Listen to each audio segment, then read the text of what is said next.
नमस्कार साथियों, मैं आचार्य रामजस सेन। स्वागत है आपका हमारे YouTube चैनल आचार्य रामजस सेन में। साथियों, जैसा कि आपको ध्यान में है, हम रीट और रीट के समकक्ष जितनी भी परीक्षाएं होती तथा सेकंड ग्रेड के लिए हम संस्कृत विषय के लिए शिक्षण विधियों के बारे में हम देख रहे थे साथियों। और इससे पहले साथियों, हमारे शिक्षण विधियों के अंतर्गत 6 कक्षाएँ हो चुकी है साथियों। आज की इस 7वीं कक्षा में मैं आप सभी का हार्दिक स्वागत करता हूँ साथियों।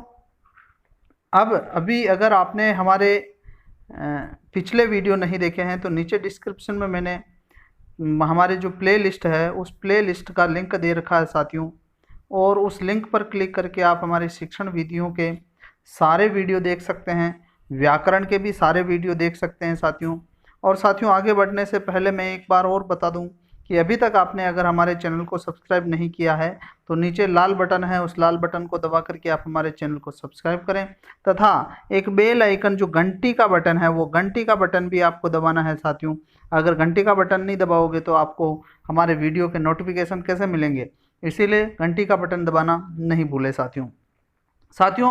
आज के इस वीडियो में हम देखने वाले हैं और वो देखने वाले हैं कि कौन कौन सी शिक्षण विधियां हम देखेंगे साथियों। जो संस्कृत शिक्षण की विधियां हैं ये अर्वाचीन अथवा नवीन विधियां हैं साथियों। इसके अंतर्गत हम आज देखेंगे हर बाल्टीय पंचपदी पद विधि, मूल्यांकन विधि, विश्लेषणात्मक विधि, व्याकरण विधि और व्याख्या विधि।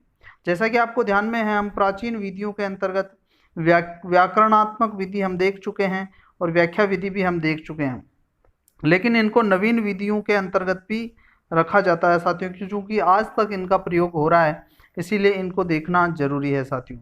तो साथियों, आज की जो हमारी प्रमुख विधियां हैं वो प्रमुख विधियां 3 हैं साथियों। ये 3 विधियां हैं, इन 3 विधियों के बारे में अब हम अध्ययन करने वाले हैं। आइए चलते हैं साथियों। आज की जो हमारे जो अर्वाचीन विधियों के अंतर्गत जो तीसरे नंबर की विधि है वो तीसरे नंबर की विधि है विश्लेषणात्मक विधि। अब इसके नाम से ही आपको स्पष्ट ध्यान में आ रहा होगा कि विश्लेषणात्मक विधि में क्या होता है। तो देखिए, तीसरे नंबर की जो हमारी विधि है विश्लेषणात्मक विधि, इसके अंतर्गत क्या होता है कि किसी भी पाठ का विश्लेषण किया जाता है। लेकिन विश्लेषण कैसे किया जाता है, इसमें जो शिक्षण सूत्र हमने पढ़ा है साथियों, शिक्षण सूत्रों में कि पूर्ण से अंश की ओर, यानी पूर्णात अंशम प्रति एक शिक्षण सूत्र हमने पढ़ा है। उसके आधार पर अर्थात इस विधि में उस शिक्षण सूत्र का प्रयोग होता है साथियों। सबसे पहले यहाँ पूर्ण चीज़ बताई जाती है, यानी एक पूर्ण रूप से कोई चीज़ बताई जाती है, फिर उसके अलग अलग भागों का अलग अलग विश्लेषण किया जाता है और उस विश्लेषणात्मक रूप से उसको पढ़ाया जाता है। तो इसीलिए इसको विश्लेषणात्मक विधि के नाम से जाना जाता है साथियों। आइए बात कर लेते हैं कि इस विधि में क्या कहा जा रहा है। तो देखते हैं, यह विधि पूर्ण से अंश की ओर, यह विधि पूर्ण से अंश की ओर शिक्षण सूत्र पर आधारित है। तो साथियों, जैसे परीक्षा में कोई प्रश्न आता है, पूर्णात अंशम प्रति शिक्षण सूत्रम कस्मिन विधौ उपयुज्यते, अर्थात ये जो शिक्षण सूत्र है पूर्ण से अंश की ओर, ये किस विधि में प्रयुक्त है। तो जहाँ विकल्प में विश्लेषणात्मक विधि दे रखी होती है वहाँ आपको सही करना होता है। तो यहाँ कौन से शिक्षण सूत्र का प्रयोग किया जाता है, पूर्ण से अंश की ओर। अब दूसरा जो तथ्य मैं आपको बता रहा हूँ साथियों, इस विधि में शिक्षण करते समय शिक्षक पहले संपूर्ण पाठ की विषय वस्तु को छात्रों के समक्ष संक्षेप में प्रस्तुत करता है, यानी संपूर्ण रूप से पहले बताता है। और ये 2 चीज़ों में प्रयोग में होता है। एक तो साथियों ये प्रयुक्त होता है व्याकरण के अंतर्गत, और एक ये प्रयुक्त होता है कथा शिक्षण करते वक्त। तो उस समय शिक्षक क्या करता है, जब व्याकरण पढ़ा रहा होता तो पूर्ण रूप से एक सूत्र बता दिया जाता है और उस सूत्र के फिर विभिन्न भागों का अध्ययन किया जाता है। अगर कोई कथा पढ़ाई जाती है तो उस कथा को लघु रूप में उसको पहले बता दिया जाता है साथियों, और फिर उसको लघु रूप में बताने के पश्चात फिर उसके विभिन्न हिस्सों को बताया जाता है। तो यानी इस में शिक्षक पहले क्या करता है, संपूर्ण पाठ को, विषय वस्तु को क्या करता है, छात्रों के समक्ष संक्षेप में प्रस्तुत करता है, यानी संक्षेप में प्रस्तुत करता है। उसके पश्चात पाठ के विभिन्न अंशों का शिक्षण करता है, यानी विभिन्न अन्य भागों के बारे में शिक्षण करवाता है। जैसा कि व्याकरण में होता है इसका प्रयोग और कथा शिक्षण में होता है, तो ये मैं आपको पहले बता चुका हूँ, यानी विशेष से इन दो विधाओं में होता है साथियों। कैसे होता है उसको भी मैंने आपको बता दिया है। इसके आगे चलते हैं साथियों, वो है इस विधि के गुण, अर्थात इस जो अपने विश्लेषणात्मक विधि है इसके कौन कौन से गुण हैं, यानी कौन कौन सी इसकी अच्छाइयाँ हैं साथियों, तो इसके बारे में हम देखने वाले हैं। तो देखते हैं साथियों इसके अंतर्गत कि पहला इसका गुण है, गुण लिखिए साथियों, और इसका गुण, पहला गुण लिखना है आपको कि एक साथ संक्षेप में विषय वस्तु को प्रस्तुत करने से शिक्षण क्या हो जाता है, रुचिकर बन जाता है। यानी जब भी किसी शिक्षण को हम एक साथ प्रस्तुत कर देते हैं, सबसे पहले उसको लघु रूप में, तो बालकों में जिज्ञासा बनी रहती कि इसके आगे अब क्या होगा, इसके आगे अब क्या होगा, इसके आगे अब क्या होगा। तो साथियों शिक्षण क्या बनना होता है, रुचिकर बन जाता है इस विधि से। दूसरा जो इसका गुण है साथियों, वो गुण है इसमें छात्र सीखने के लिए क्या होते हैं, अभिप्रेरित होते हैं। इस विधि का जब हम प्रयोग करते हैं साथियों, तो छात्र आगे से आगे अभिप्रेरित होते रहते हैं साथियों। अगला इसका गुण है साथियों कि इस शिक्षण विधि में किसका प्रयोग किया जाता है, शिक्षण सूत्रों का प्रयोग किया जाता है। इस विधि के अंदर शिक्षण सूत्रों का प्रयोग किया जाता है, इसीलिए ये मनोवैज्ञानिक विधि मानी जाएगी साथियों। इसी के पश्चात अगला जो इसका गुण है साथियों, वो है कि जटिल विषयों को सुस्पष्ट करने की ओर विशेष ध्यान दिया जाता है। इस विधि के अंतर्गत जो जटिल विषय, जैसे कि व्याकरण, व्याकरण क्या माना गया है साथियों, जटिल विषय माना गया है, तो जटिल विषयों को विशेष ध्यान दिया जाता है, तो इसीलिए ये विधि और उपयोगी हो जाती है साथियों। अब ये गुण होने के बावजूद भी इनके कुछ दोष है साथियों, तो उन दोषों की भी हम चर्चा कर लेते हैं। तो आइए इनके दोषों को देख लेते हैं। तो इसका दोष है साथियों, यहाँ केवल हम दो ही दोष बता पाएंगे इसके, क्योंकि ज़्यादा दोष इसमें है नहीं है, मनोवैज्ञानिक विधि है। तो यहाँ इसके दोषों की अगर हम चर्चा करें तो यह विधि क्या है कि सभी विधाओं में उपयोगी नहीं हो सकती। जैसा कि मैंने कहा कि ये एक तो व्याकरण में प्रयुक्त होती है, किस में प्रयुक्त होती है, व्याकरण में, एक इसमें प्रयुक्त होती है, कथा शिक्षण में प्रयुक्त होती है। अब व्याकरण और कथा शिक्षण में प्रयुक्त होने के बाद और किसी भी, जैसे अगर गद्य में हम पढ़ाना चाहे तो गद्य में प्रयुक्त नहीं हो सकती, पद्य में प्रयुक्त नहीं हो सकती, रचना में प्रयुक्त नहीं हो सकती, केवल कथा में और व्याकरण में ही प्रयुक्त हो सकती, यानी सभी विधाओं में ये चीज़ उपयोगी नहीं है साथियों। इसके आगे की अगर बात करें दूसरे इसकी, तो यह विधि केवल उच्च स्तर के लिए नहीं, यह विधि उच्च स्तर के लिए उपयोगी नहीं है। अर्थात यह विधि किसके लिए उपयोगी है, ये प्रारंभिक या प्राथमिक के लिए उपयोगी है साथियों, उच्च स्तर के लिए ये विधि उपयोगी नहीं है। आइए हम अगली विधि की बात करते हैं। अगली विधि है साथियों व्याख्या विधि। व्याख्या विधि का प्रयोग साथियों प्राचीन काल से अभी तक किया जा रहा है साथियों, इसी कारण इसको प्राचीन विधियों के अंतर्गत भी रखा जाता है और इसी को नवीन विधियों के अंतर्गत भी रखा जाता है। तो अतः जब नवीन विधियों के बारे में पूछेंगे या प्राचीन विधियों के बारे में पूछेंगे तो इतना तो पक्का है कि वहाँ व्याख्या विधि का उदाहरण आपके नहीं आने वाला है साथियों। क्यों नहीं आने वाला है, जैसे प्रश्न पूछ लिया गया कि प्राचीन विधि है तो व्याख्या विधि प्राचीन भी है और नवीन भी है, इसीलिए यहाँ ऐसा प्रश्न नहीं आएगा। जैसा कि हम प्राचीन विधियों के अंतर्गत इस व्याख्या विधि को पढ़ चुके हैं, इस विधि का प्रयोग प्राचीन काल से ही होता, प्राचीन काल में भी होता था तथा आज भी इस विधि का पर्याप्त प्रचलन है साथियों। और आगे बात करें साथियों तो इस विधि का विस्तृत वर्णन पाठशाला विधि के अंतर्गत पूर्व में हम पढ़ चुके हैं साथियों।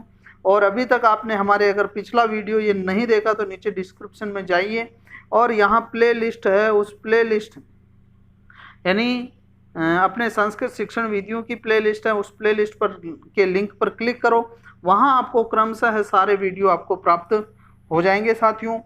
चलिए आगे चलते हैं साथियों, अगली 5वें नंबर की विधि देखते हैं। 5वें नंबर की विधि की बात करें तो 5वें नंबर की विधि है साथियों व्याकरण विधि। क्या है साथियों, व्याकरण विधि। अब व्याकरण विधि को भी हम साथियों पाठशाला विधि के अंतर्गत इसको देख चुके हैं साथियों। पाठशाला विधि के अंतर्गत व्याकरण की क्या उपयोगिता है, व्याकरण विधि का कैसे प्रयोग होता है साथियों, इसको भी हम देख चुके हैं। अगर आपने फिर पुनः आग्रह करता हूं कि अगर पिछले वीडियो नहीं देखे तो नीचे प्लेलिस्ट का लिंक है, उस पर जाकर के आप देख सकते हैं।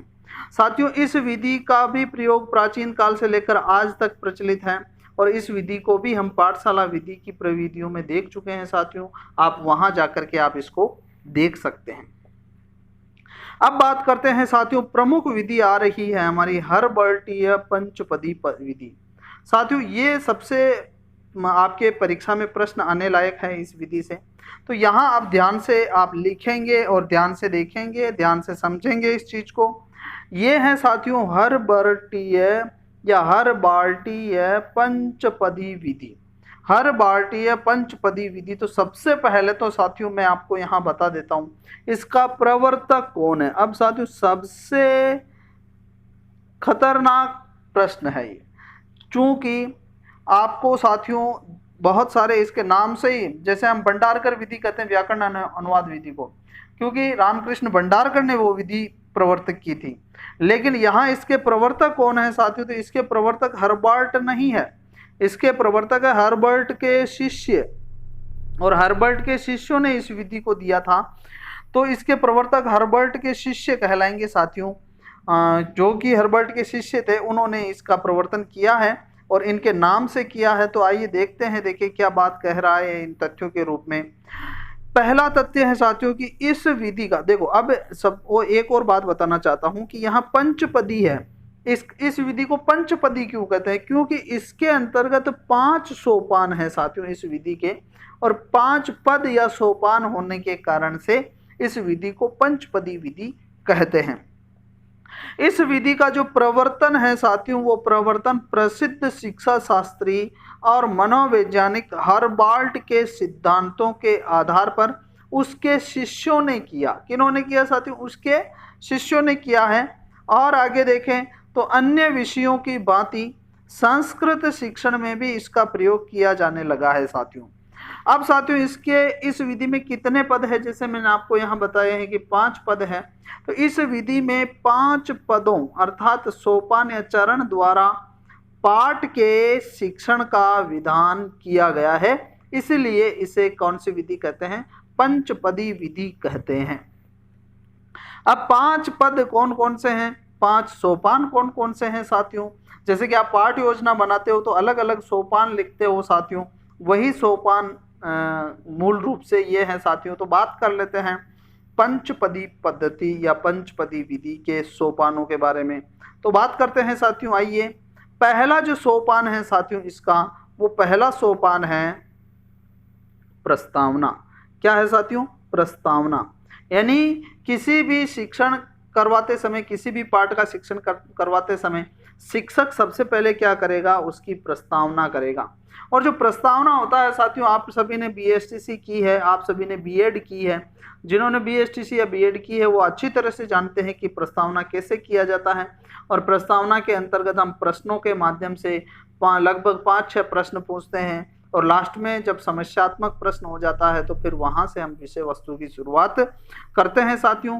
क्यों, क्योंकि यहाँ हम क्या करते हैं, जो बालकों का जो पूर्व ज्ञान होता है, उस पूर्व ज्ञान को उन प्रस्तावना के माध्यम से नवीन ज्ञान से जोड़ते हैं साथियों। इसीलिए नवीन ज्ञान से, यानी पूर्व ज्ञान से हम नवीन ज्ञान की ओर प्रवेश करते हैं। तो किसके माध्यम से प्रवेश करते हैं, प्रस्तावना के माध्यम से हम प्रवेश करते हैं। पहला सोपान है साथियों इसका प्रस्तावना। और प्रस्तावना में क्या किया जाता है साथियों, पूर्व ज्ञान से संबंधित कतिपय जुड़े हुए सरल प्रश्नों द्वारा हम क्या करते हैं, प्रस्तावना करते हैं। देखो साथियों, यदि शिक्षण के अंतर्गत जब हम शिक्षण की शुरुआत कर रहे हैं, यदि प्रस्तावना सफल रहती है, प्रस्तावना जो सफल रहती है, तो पाठ की सफलता के अवसर भी क्या हो जाते हैं, बढ़ जाते हैं। और हम प्रस्तावना अंतःकथा के माध्यम से भी कर सकते हैं, विभिन्न उदाहरणों के माध्यम से भी कर सकते हैं, चित्रों के माध्यम से भी कर सकते हैं, और प्रश्नों के माध्यम से भी हम प्रस्तावना कर सकते हैं साथियों। अब हम ये पहला हम देख चुके हैं साथियों। अब दूसरे पद की बात करते हैं, आप दूसरे सोपान की बात करते हैं। तो दूसरा सोपान है साथियों विषयोत्थापन। क्या है साथियों, विषयोस्थापन, ये दूसरा है विषयोस्थापन, और इस विषयोस्थापन को ही कहते हैं साथियों प्रस्तुतिकरण। यानी अब प्रस्तावना के पश्चात हम क्या करेंगे, पाठ का क्या करेंगे, प्रस्तुतिकरण करेंगे, यानी उसका प्रस्तुत करेंगे छात्रों के सामने। साथियों इसके अंतर्गत क्या होता है, तो इसके अंतर्गत साथियों देखो, इस सोपान में उद्देश्य कथन के साथ ही विषय का प्रस्तुतिकरण किया जाता है। जैसे ही प्रस्तावना पूरी होती तो हम उसको क्या कहते हैं, उद्देश्य कथन कहते हैं। और उद्देश्य कथन क्या कहते हैं कि साथियों अब आज हम इसके बारे में पढ़ेंगे, और ऐसा कहते हैं हम प्रस्तुतिकरण शुरू कर देते हैं। और फिर आगे क्या करते हैं, इसी विषयोस्थापन में प्रत्येक विधा, चाहे गद्य पद्य रचना, इनको पढ़ाते हुए या नाटक पढ़ाते समय विषयोस्थापन अलग अलग ढंग से किया जाता है। जैसे गद्य है तो उसको अलग ढंग से किया जाएगा, पद्य है तो अलग ढंग से किया जाएगा, नाटक है तो उसको अलग ढंग से किया जाएगा।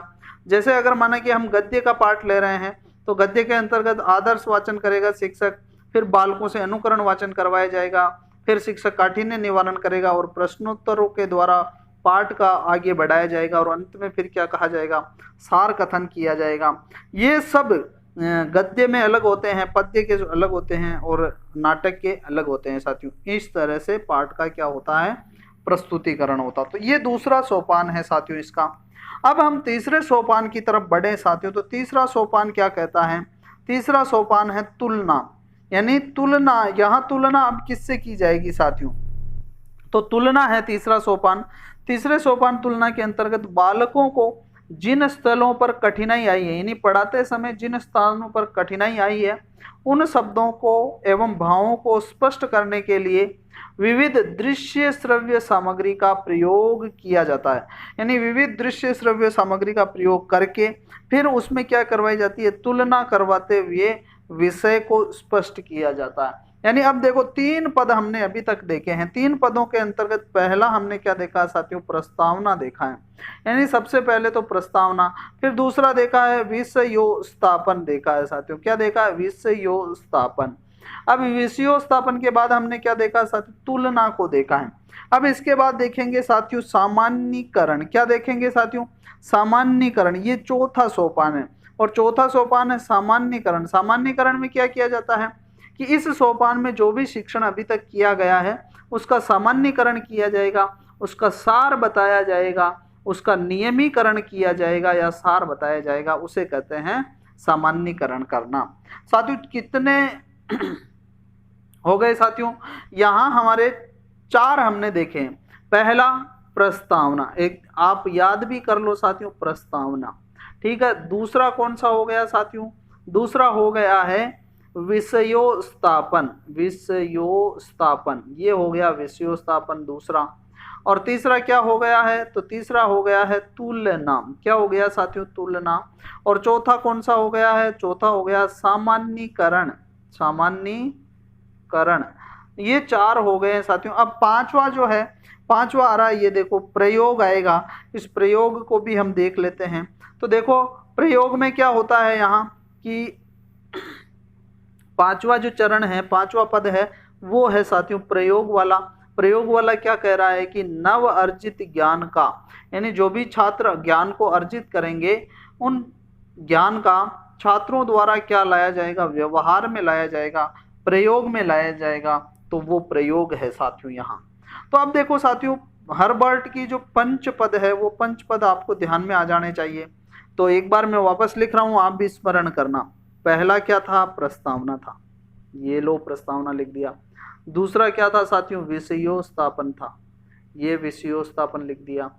तीसरा क्या था साथियों, विषयोस्थापन के बाद था तुलना। क्या था साथियों, तुलना। तुलना के पश्चात क्या था, सामान्यीकरण। और सामान्यीकरण के बाद क्या था साथियों, ये प्रयोग। ये 5 पद है, ये 5 पद ध्यान में रखने हैं आपको साथियों।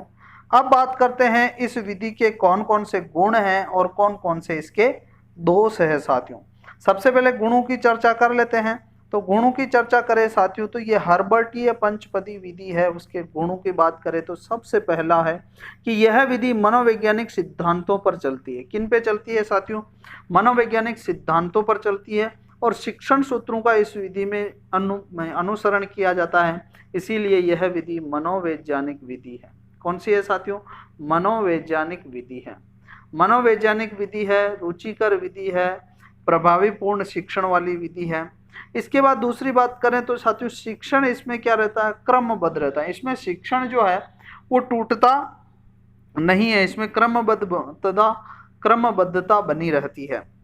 तीसरा इसका गुण बात करें तो इस विधि में बोधगम्यता पर बल दिया जाता है, यानी इस विधि के अंतर्गत छात्रों की समझ पर जोर दिया जाता है, क्योंकि इसे विभिन्न जैसे पूर्व ज्ञान से नवीन ज्ञान जोड़ने के लिए प्रस्तावना दी जाती है, उसके बाद प्रस्तुतिकरण या विषयों स्थापन किया जाता है, विभिन्न विधाओं को अलग अलग तरीके से किया जाता है, तुलना की जाती है, तुलना करने के पश्चात जो हमारा जो चौथा था, और वो चौथा क्या है अभी देख लेते हैं हम, वो थोड़ा अभी दिमाग से निकल गया है। तो देखो चौथा था सामान्यीकरण और पांचवा था प्रयोग। तो ये 5 हमारे जो पद है इनसे क्या है कि बालकों में ये बोधगम्यता पर बल दिया जाता है। इससे जो ज्ञान प्राप्त होता है वो साथियों ज्ञान क्या हो जाता है? इसमें स्थायी ज्ञान रहता है। कौन सा रहता है? ये ज्ञान स्थायी रहता है साथियों। तो ये हैं इसके गुण। अब इनके हम दोष देख लेते हैं। इनके दोषों की चर्चा करें तो ज़्यादा दोष हमें इसमें मिलेंगे नहीं, लेकिन यहाँ फिर भी यहाँ कुछ ना कुछ तो इसमें दोष मिलेंगे ही साथियों, क्योंकि प्रत्येक सिक्के के 2 पहलू होते हैं। तो साथियों इसके दोषों की बात करें हम तो दोष है इसमें साथियों, यह जो विधि है सभी विषयों के लिए उपयोगी नहीं है। ये विधि सभी विषयों के लिए उपयोगी नहीं, जैसे विज्ञान विषय में इस विधि का हम प्रयोग नहीं कर सकते साथियों। तथापि ये जो एक अवगुण है वो है साथियों, उसके अलावा देखो तथापि इस विधि का प्रयोग लंबे समय से किया जा रहा है, क्योंकि यह अन्य विधियों की तुलना में पूर्णता लिए हुए हैं, इसलिए इस विधि का प्रयोग हम लंबे समय से कर रहे हैं साथियों। नवीन विधि के अंतर्गत अब हम देख रहे हैं अंतिम विधि है, वो अंतिम विधि है मूल्यांकन विधि। अब मूल्यांकन विधि भी आप लोगों के लिए बहुत महत्वपूर्ण है साथियों, और इसको आपको समझना भी अनिवार्य है साथियों। मूल्यांकन विधि क्या कहती है? वैसे तो इसके नाम से आपको ध्यान में आ रहा होगा कि इसमें प्रत्येक पद में क्या किया जाता है? मूल्यांकन किया जाता है। अब देखो ये विधि क्या कहती है, सबसे पहले तो मैं आपको बता देता हूँ, जो ये विधि है ना, ये विधि जो हर्बर्टीय जो पंचपदी विधि थी ना, उसी का परिष्कृत रूप है, उसी का विकसित रूप इसमें इस विधि के अंतर्गत है। अब इस विधि के अंतर्गत सबसे पहले क्या किया जाता है साथियों? उसमें तो डायरेक्ट प्रस्तावना की जाती है, लेकिन यहाँ एक पहले चीज की जाती है कि शिक्षक जो होता है वो शिक्षक जब कक्ष में घुसता है, उस कक्ष में घुसने से पहले उद्देश्य निर्धारित करता है।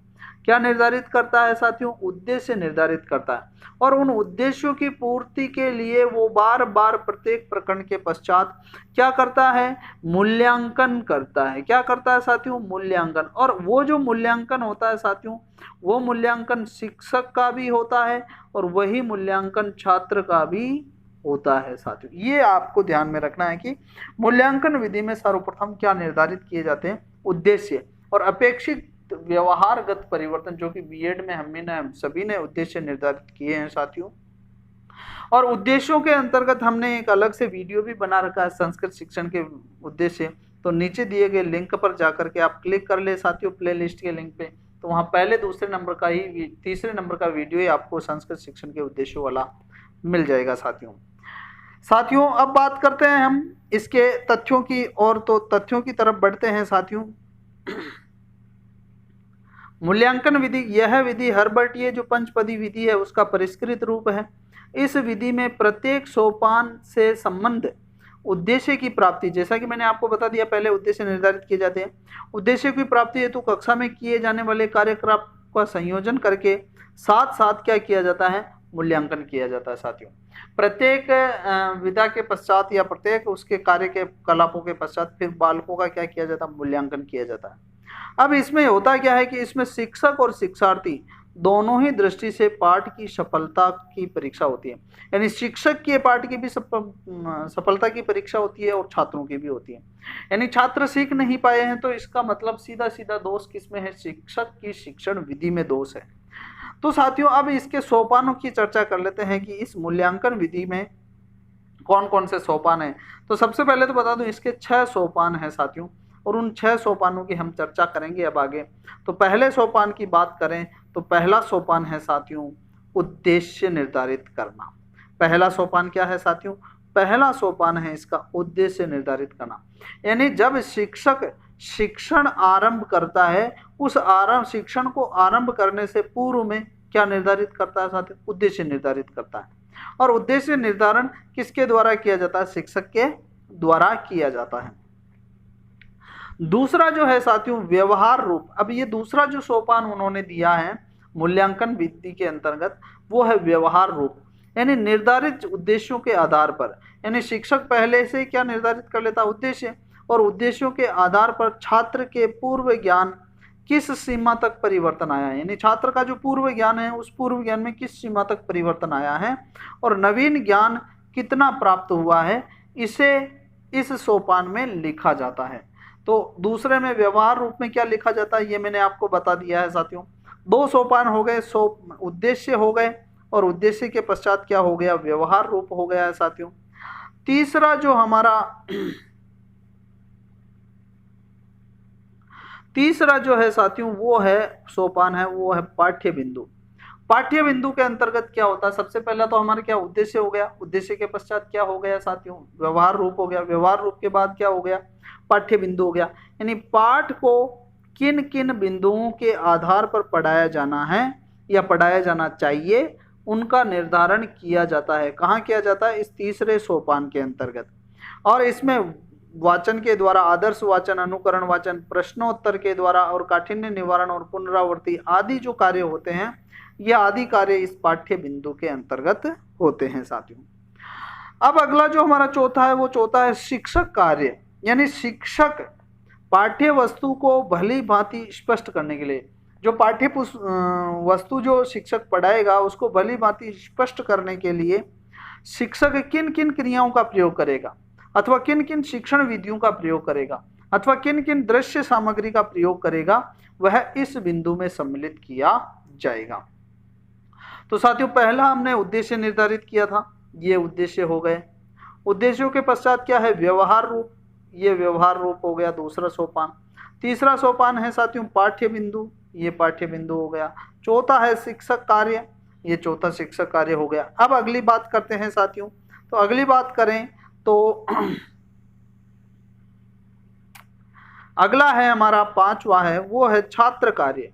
यानी छात्र क्या कार्य करेंगे? अब वो शिक्षक के द्वारा लिखा जाता है कि छात्रों को सक्रिय रखने के लिए, यानी छात्रों को कक्षा में सक्रिय रखने के लिए और अभिप्रेरित करने के लिए पूर्व चिंतन, यानी पहले चिंतन किया जाता है शिक्षक के द्वारा और पहले जो तैयारी की जाती है उस तैयारी को इस बिंदु के अंतर्गत रखा जाता है। यानी छात्रों को कक्षा में सक्रिय रहने के लिए शिक्षक पहले क्या चिंतन करेगा, क्या तैयारियां करेगा, उन सभी को कहाँ लिखेगा?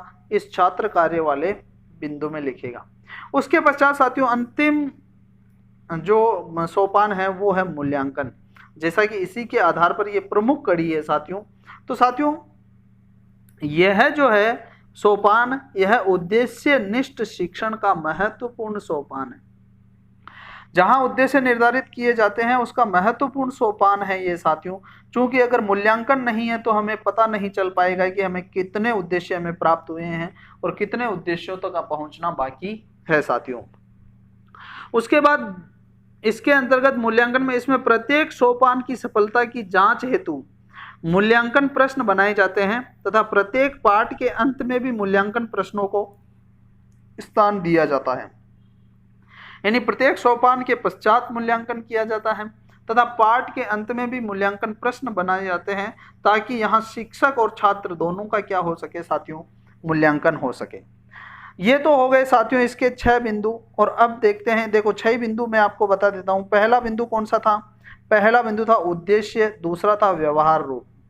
फिर आगे देखते हैं, अगला था साथियों तीसरे नंबर का पाठ्य बिंदु, ये पाठ्य बिंदु। फिर शिक्षक कार्य, फिर शिक्षक कार्य, फिर उसके बाद बात करें साथियों तो आगे देखो ये छात्र कार्य और मूल्यांकन, ये जो 6 है सोपान, वो 6 सोपान हम देख चुके हैं साथियों। अब इनके गुण दोषों की भी चर्चा कर लेते हैं साथियों। तो गुण दोषों की बात करें अगर मूल्यांकन विधि की, तो गुण दोषों की देखो सबसे पहले इसके गुणों को देख लेते हैं। सबसे पहले तो ये विधि जो है ये हर्बर्टीय पंचपदी विधि का भी परिष्कृत रूप है। इसका मतलब निश्चित रूप से ये मनोवैज्ञानिक विधि होगी, क्योंकि यहाँ किस पर जोर दिया जाता है साथियों, मूल्यांकन पर जोर दिया जाता है। इसमें शिक्षक का भी मूल्यांकन होता है और छात्र का भी मूल्यांकन होता है, और मूल्यांकन होने से यहाँ शिक्षक और छात्र देखो मूल्यांकन और उद्देश्य निर्धारित कर दिए जाते हैं पहले से ही इस विधि में। उद्देश्य निर्धारित करने से जो शिक्षण होता है वो शिक्षण कहीं भटकता नहीं है, यानी वो बिल्कुल पटरी पर ही चलता है। तो यहाँ एक तो ये मनोवैज्ञानिक विधि है क्योंकि इसमें मूल्यांकन का प्रयोग होता है। सही प्रतिक्रियाओं पर छात्रों को पुनर्बलन मिलता है, यानी मूल्यांकन किया जाएगा तो मूल्यांकन के अंतर्गत अगर छात्र सही जवाब दे रहे हैं तो वो उसमें पुनर्बलित होंगे, अभिप्रेरित होंगे साथियों। लेकिन इसके दोष भी है साथियों, तो दोषों की भी चर्चा कर लेते हैं। तो इसके दोषों की चर्चा करें तो साथियों इसके 2 दोष सामने आते हैं, में प्रमुख दोष है, और प्रमुख 2 दोष सामने आते हैं कि मूल्यांकन केंद्रित होने के कारण स्वाभाविकता में कमी आ जाती है, यानी मूल्यांकन होने के कारण स्वाभाविक रूप से पढ़ाने में जो होती है वो कमी आ जाती है। हम सीधे सीधे छात्रों से, बालक से उत्तर चाहते हैं और वो एक स्वाभाविकता की वहाँ कमी आ जाती है साथियों। और यहाँ दूसरा इसका दोष है कि छात्रों पर निरंतर जो मूल्यांकन का है वो मूल्यांकन का दबाव बना रहता है साथियों। तो इसीलिए ये 2 दोष है साथियों। इनके अलावा इनकी ये सबसे अच्छी विधियों में शामिल है साथियों। और साथियों ये वीडियो ज़रूर आपको अच्छा लगा होगा, और अगर ये वीडियो आपको अच्छा लगा है और आपको लगता है कि ये आपके मित्रों के लिए उपयोगी है और आप सभी के लिए उपयोगी, तो एक बार इस वीडियो को लाइक ज़रूर करें साथियों। और लाइक करने के पश्चात अगर आपको लगता है कि इससे आपका भी भला हो सकता है और अपने सभी दोस्तों का भला हो सकता है, तो एक बार अपने सभी दोस्तों को इस वीडियो को शेयर ज़रूर कीजिए। और हाँ, अंत में इतना कहना चाहूँगा जाते जाते कि अगर आपने हमारे YouTube चैनल को अभी तक भी सब्सक्राइब नहीं किया तो नीचे एक लाल बटन है, उस लाल बटन को दबा करके आप हमारे चैनल को सब्सक्राइब कर सकते हैं। और उस लाल बटन के पास में एक बेल आइकन आएगा साथियों, उस बेल आइकन को ज़रूर दबाएं ताकि आने वाला हर नोटिफिकेशन आपको तुरंत प्राप्त होता रहे। साथियों अब इस वीडियो के अंत में मैं आपके उत्तम स्वास्थ्य की मंगल कामना करता हूँ, आपके उज्जवल भविष्य की मंगल कामना करता हूँ। इसी आशा के साथ मैं आचार्य रामजस सेन आज के इस वीडियो से आपसे विदा लेता हूँ। धन्यवाद।